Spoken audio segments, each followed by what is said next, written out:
Teoria Geral do Processo, Unidade 2, Aula 2.1. Olá pessoal, hoje nós já vamos adentrar na segunda unidade e na seção 2.1 do livro KLS de vocês. Nós vamos falar hoje, adentrar acerca do estudo sobre os princípios estruturantes do processo. No entanto, vale a pena a gente relembrar tudo o que falamos nas últimas aulas, certo? Na primeira aula falamos sobre noções teóricas básicas do processo, Falamos sobre a evolução histórica da resolução de conflitos, falamos sobre fontes e métodos de resolução de conflitos, na verdade, fontes e métodos alternativos da resolução de conflito, acesso à justiça e constitucionalização do processo. Falamos sobre direito processual, direito material e normas processuais no tempo e no espaço. E hoje nós vamos falar sobre os princípios estruturantes do processo, certo? Nós vamos falar sobre a diferenciação entre princípios e regras, conflito entre regras e conflito entre princípios. Nós vamos falar um pouquinho acerca dos princípios processuais, princípio do devido processo legal e princípio da demanda, ou princípio dispositivo, ou princípio da inércia, ok? E nas próximas aulas vamos falar de diversos outros princípios esculpidos na Constituição Federal e também no novo Código de Processo Civil.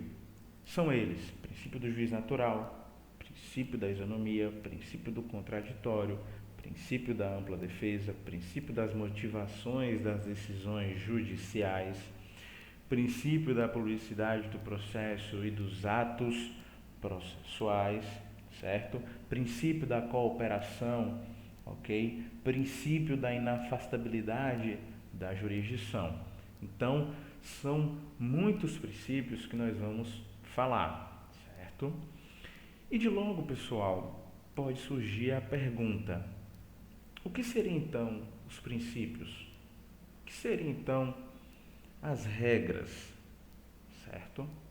De logo é necessário a gente estabelecer e fixar que regras e princípios são espécies de um gênero norma, ok? Então, regras e princípios são espécies de normas, certo? Então, o que seria normas? Se as normas, elas são gênero. Então, o que seriam as normas? As normas, segundo Humberto Ávila, são os sentidos construídos a partir da interpretação sistemática de textos normativos, ok? Então, as normas, segundo o professor Humberto Ávila, são os sentidos construídos a partir da interpretação sistemática de textos normativos. E aí advém os princípios e regras, certo? Advêm os princípios e regras. O que seriam então os princípios? Princípios, podemos dizer que são as vigas de sustentação, são a base fundamental de todo ordenamento jurídico, certo? Os princípios, ele vai nortear a atuação do magistrado, impedindo que as normas processuais, no caso concreto, sejam aplicadas em desacordo com os pilares jurídicos, ok? Então, perceba que os princípios são verdades fundamentais, são a base fundamental, são as vigas de sustentação de todo o ordenamento jurídico, ok? Certo? Que vai nortear a atuação do magistrado, certo, pessoal? Os princípios, ainda segundo Robert Alexy, são normas que ordenam que algo seja realizado na medida do possível, dentro das possibilidades jurídicas e reais existentes. É um mandado de otimização, certo? Os princípios eles vão apresentar um grau maior de generalidade do que as regras. E o que seriam então as regras? As regras são as normas que podem ou não ser cumpridas. Se uma regra é válida, logo ela deve ser cumprida. Logo deve-se fazer exatamente o que ela diz, certo? Então as regras são os comandos dados pelo legislador com a exata e precisa ordem do que deve ou não ser realizados, ok? Como já dito para vocês, princípios jurídicos são a base, são os valores fundamentais, são as vigas de sustentação de todo o ordenamento jurídico e que vai fornecer ao intérprete, ao magistrado, um norte para a aplicação no caso concreto, certo? Como dito para vocês, os princípios nortear o operador do direito em adotar uma diretriz de interpretação e até mesmo de avaliação da validade de regras jurídicas, ok? Pois muitas vezes elas são elaboradas em contrariedade aos princípios, o que exige avaliação criteriosa. Muitas vezes são produzidas leis que são contra alguns princípios inseridos na Constituição, certo? Então, antes de tudo, analisa-se quais são os princípios para não se ter uma norma inválida, ou seja, uma norma contrária aos princípios na Constituição. E Vinícius, quando se tem um conflito entre regras e quando se tem um conflito entre princípios, nós já vimos que regras, só recapitulando, regras são os comandos normativos do que deve ou não deve ser realizado, ok? Sem qualquer juízo de ponderação possível por parte do destinatário da norma. Ela está lá e diz se deve ser feito, deve ser cumprido exatamente no que ela diz, ok? São normas que podem ou não ser cumpridas. Quando há um conflito entre essas regras, o que pode ser feito? Pessoal, se aplica quando há princípio entre regras se aplica quando há conflito entre regras o princípio da especialidade, certo? Então, havendo um conflito entre regras, aplica-se o princípio da especialidade, ou seja, a escolha de qual regra vai ser eliminada, certo? Lei posterior revoga a lei anterior. Outro exemplo, lei especial prevalece em relação às leis gerais. Então, existindo um conflito entre regras, somente poderá ser resolvido esse conflito aplicando o princípio da especialidade, certo? Ou declarando inválida alguma dessas regras. Exemplo, igualmente, conforme eu citei para vocês, lei posterior revoga a lei anterior. Lei especial prevalece em relação às leis gerais, certo? Ok? E quando há um conflito entre princípios? O que se faz quando há um conflito entre princípios? Quando há um conflito entre princípios, um dos princípios vai prevalecer em relação ao outro, certo? Mas num caso concreto, como eu vou saber que princípio vai ser utilizado e qual princípio que não vai ser utilizado? Qual princípio que vai prevalecer em relação ao outro? Pessoal, a resposta já foi dada. O fator que vai determinar qual princípio vai prevalecer, qual princípio vai ser aplicado, vai resultar do caso concreto, certo? E aí, a depender do caso concreto, vai existir a ponderação dos interesses, certo? Essa é a doutrina de Robert Alexy. Não há como as regras, quando acontece o conflito de regras, não há a exclusão de um princípio para prevalecer outro princípio, mas uma flexibilização de um princípio à luz do caso concreto, certo, pessoal? Ok? Quando se trata de regra jurídica, como já dito para vocês, né, o comando é dado pelo legislador com a exata e precisa ordem do que deve ou não ser realizado, sem qualquer juízo de ponderação possível por parte do destinatário da norma. Os princípios e regras jurídicas integram o direito processual, certo? Ok, pessoal? Então, falamos sobre o conceito de norma, conceito de princípios, conceito de regras, conflito entre princípios, conflito entre regras, certo?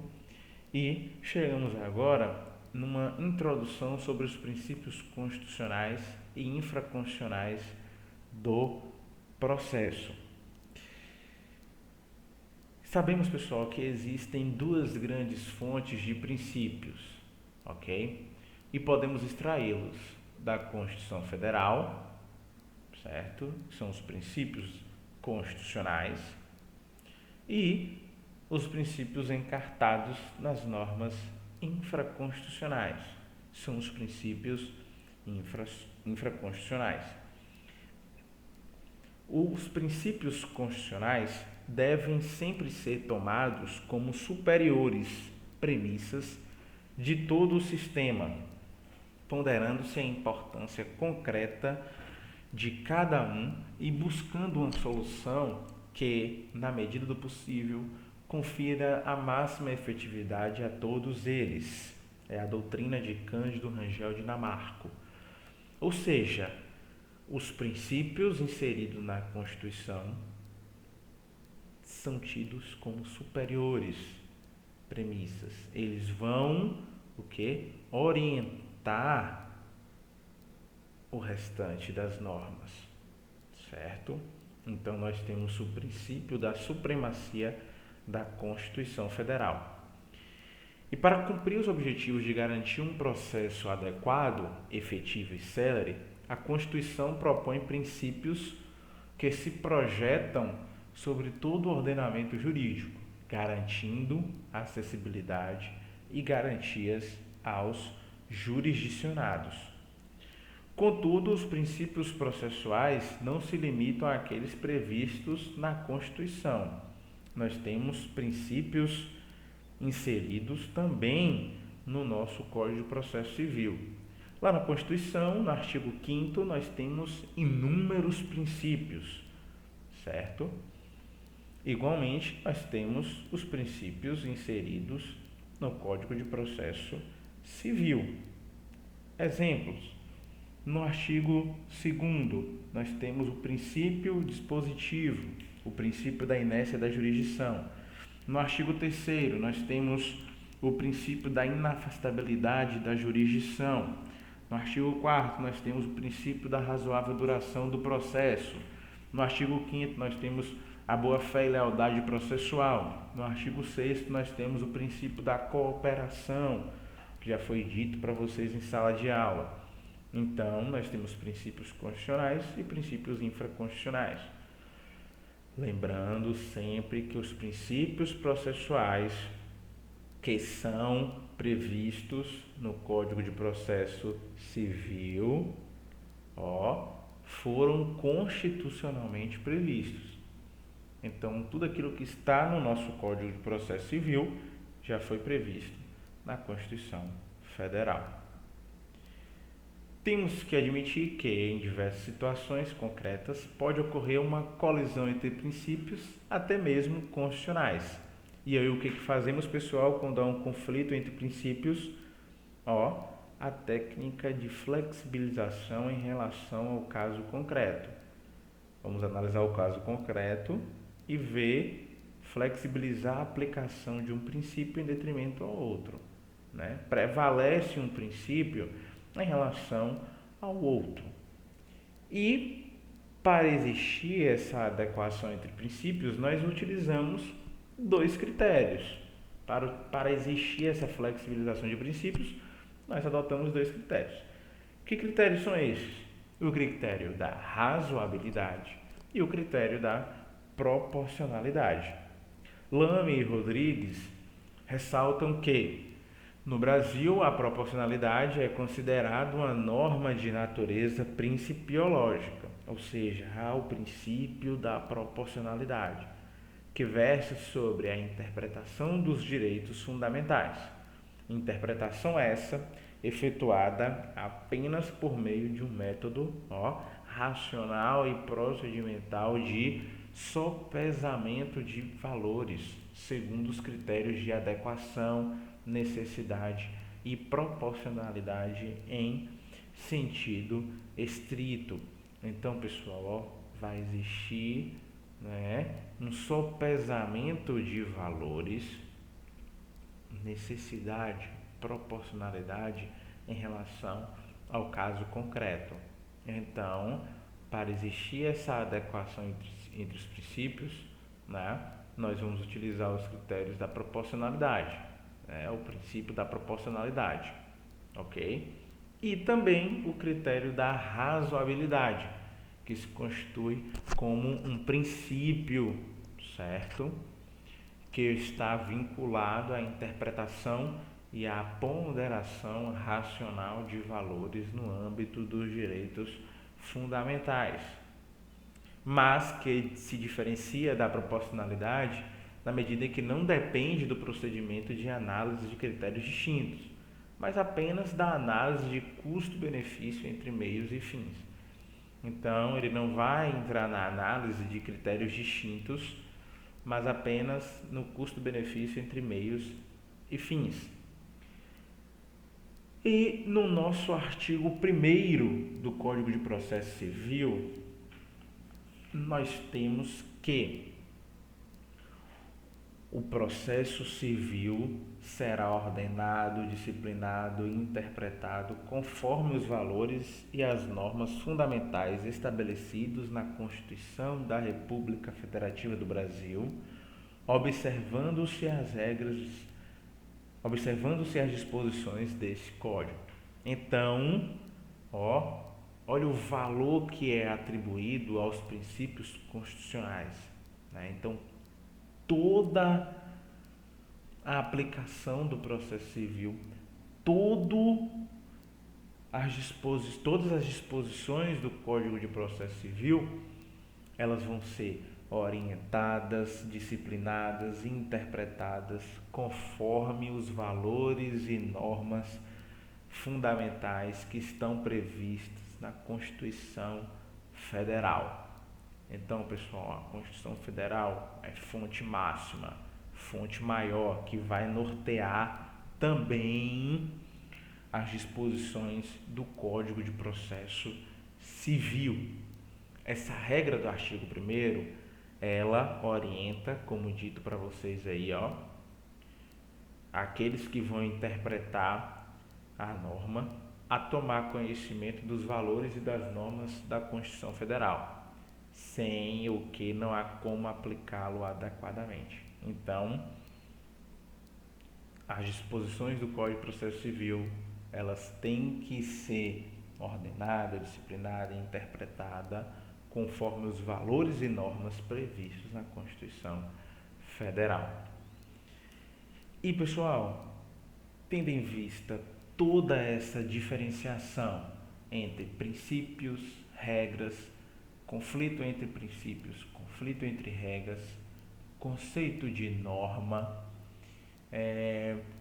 também sobre a introdução dos princípios constitucionais, dos princípios infraconstitucionais, chegamos aos princípios em espécies, né? Vamos agora analisar todos os princípios, né, encartados no Código de Processo Civil e também na Constituição Federal, né? Todos os princípios processuais. E, de logo, o primeiro princípio que nós vamos analisar é o chamado, que muitos dizem, né, princípio mãe, ou seja, o princípio que dá amparo a todos os outros princípios, né? E esse princípio é o chamado princípio do devido processo legal, previsto lá no artigo 5º, inciso 54 da Constituição Federal, conhecido também pela expressão de due process of law, nada mais do que devido processo legal, certo? É uma expressão que advém de uma expressão inglesa traduzida para o português. E para Dinamarca, este princípio decorre da imprescindibilidade de se respeitar toda a garantia processual, de se respeitarem todas as garantias processuais. O princípio do devido processo legal, pessoal, evita que os atos processuais eles sejam praticados em desacordo com as previsões que estão inseridas na lei e que as partes sejam tomadas de sobressalto pela prática de ato não especificado em lei. Essa é a doutrina de Misael Montenegro Filho, certo? Então, o que diz lá no artigo 5º, inciso 54 da Constituição Federal? Diz que ninguém será privado da liberdade ou de seus bens sem o devido processo legal. Então, ninguém vai ser privado da liberdade ou de seus bens sem o devido processo legal. Cândido Rangel Dinamarca diz que o devido processo legal tem uma função organizatória, responsável pelo traçado do perfil democrático do processo e por atrair à órbita das medidas de tutela constitucional certas garantias não caracterizadas como verdadeiros princípios ou lançadas de modo genérico em outros dispositivos constitucionais, mas que com ele guardem pertinência. O devido processo legal, pessoal, portanto, consiste em uma garantia em oposição ao exercício abusivo de poder. O nome já está dizendo, devido processo legal. Então, as regras têm que ser estritamente obedecidas, certo? Os atos processuais, eles não podem ser praticados contra as disposições previstas em lei, certo? Fred Dier diz que todos têm direito a um processo justo e equitativo, não apenas em consonância com a lei. Exemplos de dispositivos que asseguram o princípio do devido processo legal: inadmissibilidade de prova por meios ilícitos, lá previsto no artigo 5º também, motivação dos atos judiciários, previsto no artigo 93, certo? Inciso 9, que diz que todas as decisões serão fundamentadas, certo, pessoal? Então, é um princípio muito importante, princípio previsto lá no artigo 5º, inciso 54 da Constituição Federal, ok? É, na verdade, considerado como um supraprincípio, como diz Misael Montenegro Filho, envolvendo todos os demais, já que os princípios da motivação, do contraditório, da ampla defesa, da coisa julgada, do juízo natural, nada mais são do que exigência de que o processo deve ser conduzido de acordo com a forma prevista em lei. Então ele é considerado como um supraprincípio porque todos os demais princípios, perceba, ele, o que? Nada mais são do que uma exigência de que o processo deve ser conduzido de acordo com a forma que é prevista em lei, não se admitindo a prática de atos em prejuízo a uma das partes que não são previstos em norma legal ou por ela vedado, ok? Em virtude da amplitude do princípio devido processo legal, pode-se afirmar que todos os demais princípios processuais têm nele a sua origem, como eu falei para vocês, né? Considerado um supraprincípio, o chamado princípio mãe, né? Que muitos chamam. E ele encontra origem na jurisprudência anglo-saxônica, equiparando-se ao due process of law. Ok, pessoal? De outro modo, nós temos também, na verdade, seguindo, né? Não de outro modo, mas seguindo, nós temos também o princípio da ação, o princípio da demanda e iniciativa das partes, o princípio dispositivo, certo? Vocês podem encontrar ele em outras doutrinas como princípio dispositivo, ou princípio da inércia da jurisdição, ok? Então ele pode ter essas outras nomenclaturas, certo? Esse princípio ele está previsto lá no artigo 2º do novo Código de Processo Civil, no artigo 2, que diz o seguinte: o processo começa por iniciativa das partes e se desenvolve por impulso oficial, salvo as exceções previstas em lei. O que significa? Daniel Amorim Assunção Neves, ele afirma que significa dizer que o juiz, né, que é o representante jurisdicional, não poderá iniciar um processo de ofício, sendo tal tarefa exclusiva dos interessados. Esse princípio decorre da constatação inequívoca de que o direito de ação, sendo o direito de provocar a jurisdição por meio do processo, é disponível, cabendo somente ao interessado decidir se o exercerá num caso concreto. Então, as partes que vão iniciar o processo, certo? O artigo 2 diz o quê? Que o processo começa por iniciativa das partes, né? Em regra, começa por iniciativa das partes. E ele vai se desenvolver por impulso oficial, certo? Então, as partes dão início ao processo, certo? E o juiz, o representante jurisdicional, o que ele faz? Ele apenas dá o impulso oficial ao processo, né? Ao desenvolvimento do processo. O juiz ele não pode iniciar um processo de ofício, né? Como eu citei em sala para vocês no exemplo, né? Um juiz vendo uma determinada situação de não fornecimento de remédio para uma pessoa. Ele não pode ex officio, ou seja, ele não pode de ofício começar um processo para condenar, por exemplo, o município, o estado ou o governo federal a fornecer um remédio. Não, ele tem que esperar o quê? O Ministério Público, ou a Defensoria Pública, ou a parte, né, que contrate um advogado particular para começar esse processo, ok? E o magistrado que vai dar um impulso ao desenvolvimento desse processo, né?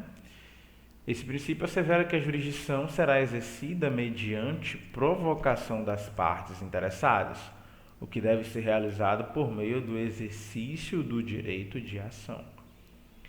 Luiz Fux, em seu livro Teoria Geral do Processo Civil, ele diz que a autonomia da vontade no direito privado, ramo a que pertence, em regra, as relações litigiosas e o imperativo da imparcialidade, fundamentam o princípio dispositivo, impondo ao judiciário somente agir quando provocado pelas partes e nos limites da provocação. E o professor Daniel Amorim Assunção Neves, ele traz 3 motivos que justificam a inércia da jurisdição. O primeiro motivo é que o juiz não deve transformar um conflito jurídico em um conflito social, certo? Ou seja, ainda que exista uma lide jurídica, as partes envolvidas, em especial o titular do direito material, podem não pretender, ao menos por hora, jurisdicionalizar tal conflito, mantendo uma convivência social pacífica com outro sujeito, né, com a outra parte. Tudo isso, naturalmente, poderá deixar de existir na hipótese de demanda instaurada de ofício pelo juiz. Então, a parte não opta em acionar o judiciário, né? Ela não quer acionar o judiciário. E aí, o juiz vai e começa um processo. Perceba, ó, a convivência social pacífica com outro sujeito, ela pode deixar de existir na hipótese da demanda instaurada de ofício pelo juiz. Outro motivo que justifica a inércia da jurisdição, né, esse princípio do dispositivo, seria o quê? Seriam sacrificados, pessoal, os meios alternativos de solução dos conflitos, certo? Porque a ausência de demanda judicial pode significar que o interessado, apesar de pretender resolver o conflito em que está envolvido, prefere fazer longe da jurisdição, né? Ou seja, ele pode querer outros métodos de resolução de conflito que não seja a jurisdição. Ele pode optar pela arbitragem, ele pode optar pela mediação, ok? Então, com a propositura da demanda de ofício pelo juiz, haveria automaticamente sua vinculação à jurisdição. Então, o juiz propondo a demanda de ofício, né, ex officio, levaria automaticamente à jurisdição, ou seja, as partes não poderiam, né, tentar resolver os seus conflitos com métodos alternativos. E um outro motivo que o professor Daniel Neves traz é que, né, outro motivo que justifica a inércia do juiz, a inércia da jurisdição, é o quê? Que é a perda da indispensável imparcialidade do juiz. Luiz Fux diz também aqui, ó, que o quê? E o imperativo da imparcialidade. Ó, pessoal, perceba, né? O juiz agindo de ofício pode se perder a imparcialidade, considerando que um juiz que dá início a um processo de ofício tem a percepção, ainda que aparente, de existência do direito, o que fará pender em favor de uma das partes. É natural que, se o juiz, desde o início, desacreditasse na existência de um direito material violado ou ameaçado, não ingressaria com a demanda de ofício, né? Essa é a lição de Daniel Amorim Assunção Neves.